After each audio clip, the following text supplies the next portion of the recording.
दोस्तों, देश में लगातार मुसलमानों के खिलाफ साजिशें रची जा रही हैं। ये चेहरा किसी से ढका छिपा हुआ नहीं है। जहां 3 बड़ी घटनाओं को अंजाम दिया गया मुसलमानों के खिलाफ, जहां मुसलमानों की दुकानों को लेकर के बवाल किया जा रहा है, जहां मुसलमानों की मस्जिदों को लेकर के बवाल किया जा रहा है, जहां मुसलमानों के मदरसों को लेकर के ही सवाल खड़े कर दिए गए हैं। ये तमाम 3 तस्वीरें जो हैं लगातार सामने आ रही हैं, जो चर्चा का केंद्र बनी हुई है। इन तमाम खबरों को आपके सामने रखूंगा, जहां जहां मुसलमानों के खिलाफ साजिशें रची जा रही हैं। पर उससे पहले अपील कि पल पल न्यूज को सब्सक्राइब कीजिए, बेल आइकॉन दबाइए, वीडियो को ज्यादा से ज्यादा लाइक कीजिए, शेयर कीजिए, कमेंट कीजिए और सच्ची पत्रकारिता को बचाने के लिए चैनल को ज्वाइन कीजिए। जहां आप देख सकते हैं कि हिमाचल प्रदेश में कथित अवैध मस्जिद को लेकर के बवाल मचा हुआ है। इन मुद्दों को लेकर पूरे राज्यों की जगह जगह प्रोटेस्ट हो रहे हैं। इस बीच देवभूमि संघर्ष समिति ने बड़ा ऐलान किया है। उन्होंने साफ कहा है कि अगर संजौली अवैध मस्जिद पर 5 अक्टूबर को हिमाचल की जनता के हित में फैसला नहीं आया तो समिति पूरे राज्य में जेल भरो आंदोलन शुरू करेगी। देवभूमि संघर्ष समिति के संयोजक भरत भूषण ने शिमला में एक पत्रकारों को संबोधित करते हुए कहा कि अवैध मस्जिद को लेकर 1 सितंबर से शुरू हुए आंदोलन में अब तक राज्य भर में 28 स्थानों पर प्रदर्शन हो चुके हैं। हिमाचल प्रदेश के इतिहास में यह पहला आंदोलन है जिसका कोई एक नेता नहीं है, कोई राजनीतिक दल या संगठन इसका नेतृत्व नहीं कर रहा है। पहली बार समाज आंदोलन के लिए खड़ा हुआ है। भरत भूषण ने कहा कि सरकार और प्रशासन को सचेत करने के लिए अवैध मस्जिदों को लेकर प्रदर्शन के सभी जिला मुख्यालयों पर 28 सितंबर को शांतिपूर्ण प्रदर्शन होंगे। इसके माध्यम से हम सरकार और प्रशासन को संदेश देंगे कि समाज इस मामले को लेकर चुप नहीं है। अगर संजौली की अवैध मस्जिद पर फैसला हिमाचल के जनता के हित में आता है तो इसका स्वागत किया जाएगा, नहीं तो समिति तब तक संघर्ष करेगी जब तक अवैध अतिक्रमण हटाया नहीं जाता।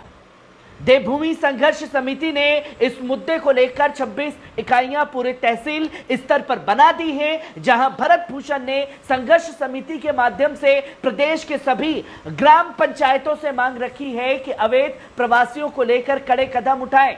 उन्होंने कहा कि सभी पंचायतें 2 अक्टूबर को होने वाली ग्राम सभाओं में प्रस्ताव पारित करें कि अवैध लोगों की एंट्री इनके पंचायतों में नहीं होगी।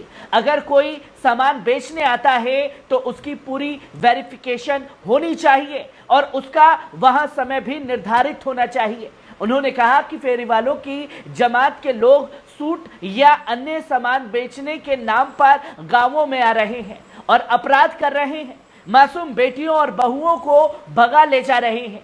पिछले 1 साल में हिमाचल के पुलिस थानों में 300 से अधिक महिलाओं की गुमशुदगी की रिपोर्ट दर्ज हुई है। भरत भूषण ने कहा कि कुछ लोग अवैध मस्जिद को लेकर सद्भावना रैली की बात कर रहे हैं। जिन लोगों ने अपने घर नक्शे से थोड़ा हटकर बनाए हैं उन पर प्रशासन हथौड़े चला रहा है। सरकारी भूमि किसी के बाप की नहीं है, इन पर हर हिमाचली का अधिकार है। सभी का आह्वान है किया कि अवैध निर्माण को लेकर संघर्ष समिति का साथ दे, ये समाज का मुद्दा है। और उन्होंने कहा कि जिस संजौली मस्जिद में ये विवाद शुरू हुआ वो सरकार की जमीन पर अतिक्रमण कर बनी है। संघर्ष समिति अतिक्रमण हटाने में सरकार की ही मदद कर रही है। संघर्ष समिति ने चिंता जताई कि हिमाचल में बांग्लादेशियों और रोहिंग्या मुसलमानों की आबादी लगातार बढ़ रही है। ये लोग कारोबार के नाम पर योजनाबद्ध तरीके से यहां बस रहे हैं। हालात ये है कि कोटखाई में 46 लोगों की जन्मतिथि आधार कार्ड में एक ही दिन दर्शाई गई है। इसी तरह नेर चौक में 360 लोग एक ही जन्मतिथि पर बस रहे हैं। जहां संजौली में यह बवाल मचा हुआ है।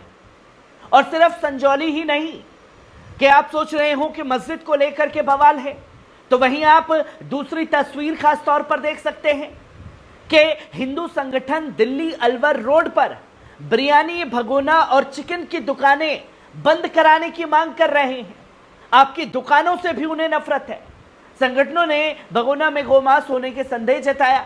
आज 23 सितंबर को रामगढ़ कस्बे के एसडीएम कार्यालय पर हिंदू जागरण मंच, स्वयं सेवक संघ, बजरंग दल, एबीवीपी और मुख्तलिफ हिंदू संगठनों ने जिला कलेक्टर के नाम एसडीएम नीतू करौल को ज्ञापन सौंपा।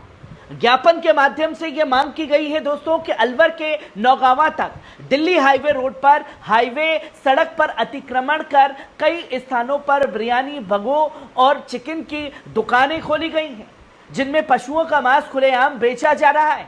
बिरयानी भगोनों में पास आवारा कुत्तों का झुंड खड़ा रहता है, जो प्रतिदिन हाईवे के सड़कों से गुजरने वाले बाइक सवारों के लिए हादसे को न्योता दे रहा है, क्योंकि कई बार आवारा कुत्तों की चपेट में आने से बाइक सवार गंभीर रूप से घायल हो चुके हैं। इसके साथ ही मांग की गई है कि अलवर से नौगांवा तक हाईवे सड़क पर जितनी भी मीट की दुकानें हैं वे अवैध रूप से चल रही हैं।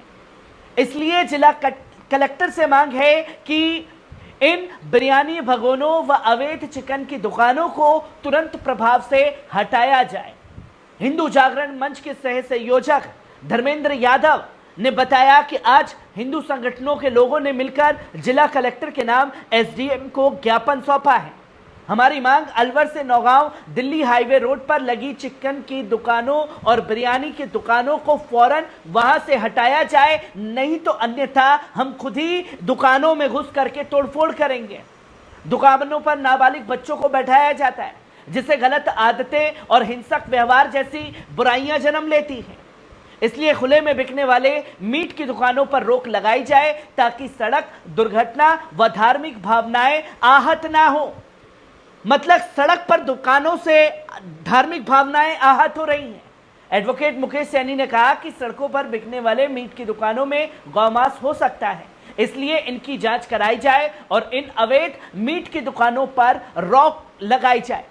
जो कि खुल करके ये ऐलान किया जा रहा है कि एक तरफ आपकी मस्जिदों को लेकर के आपके खिलाफ साजिशें, आपकी दुकानों और घरों को लेकर के तमाम तरीके की साजिशें लगातार देश में देखने को मिल रही हैं, और प्रशासन ऐसे लोगों की बातों में आ करके तुरंत कार्रवाई करना शुरू कर देता है बिना जांच पड़ताल किए कि साहब भावनाएं भड़क सकती हैं।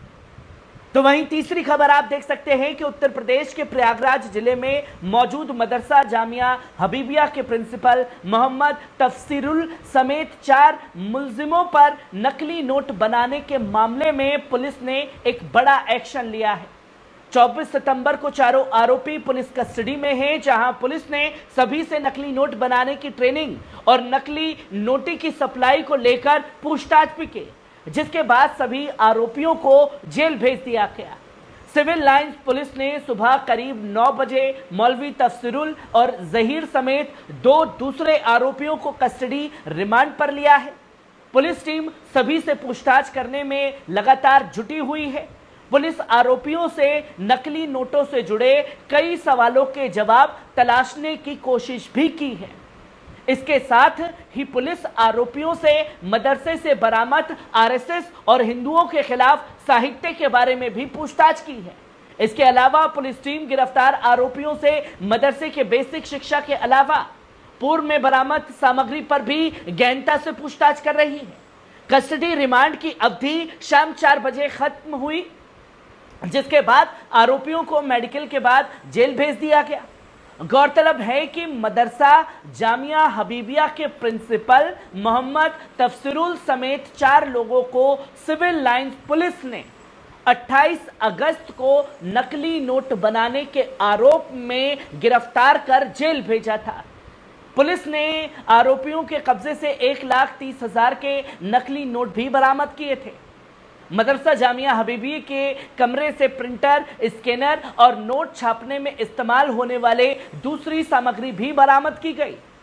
जांच के दौरान पुलिस टीम को प्रिंसिपल तफसीरुल के कमरे से हिंदुओं के खिलाफ भड़काऊ साहित्य समेत कई आपत्तिजनक सामग्री भी बरामद हुई, जिसके बाद पुलिस टीम ने आरोपी की पुलिस कस्टडी रिमांड के लिए कोर्ट में अर्जी दी। कोर्ट ने पुलिस की अर्जी मंजूर करते हुए आरोपी को 7 घंटे के लिए पुलिस की कस्टडी में सौंपने का आदेश दिया था और 24 सितंबर को 9 बजे पुलिस टीम ने नैनी जेल से आरोपियों को अपनी हिरासत में लेकर उनसे पूछताछ शुरू कर दी है। पुलिस टीम नकली नोट बनाने के मामले में आरोपियों से कई अहम सवाल के जवाब जानने की लगातार कोशिश कर रही है। नकली नोट मिली और जिस पुस्तक को और हिंदुओं के खिलाफ भड़काने वाला बताया जा रहा है, बल्कि महाराष्ट्र के एक रिटायर्ड आईएएस ऑफिसर ने आरएसएस देश के लिए किस तरीके से खतरा है वो किताब मदरसे के प्रिंसिपल ने खरीदी और उसको पढ़ने का काम करते थे। इसी के चलते पूरे मदरसे के खिलाफ ही साजिशें रच दी गई, जहां जगह जगह मुसलमानों के खिलाफ सिर्फ और सिर्फ साजिशें रचने का काम किया जा रहा है।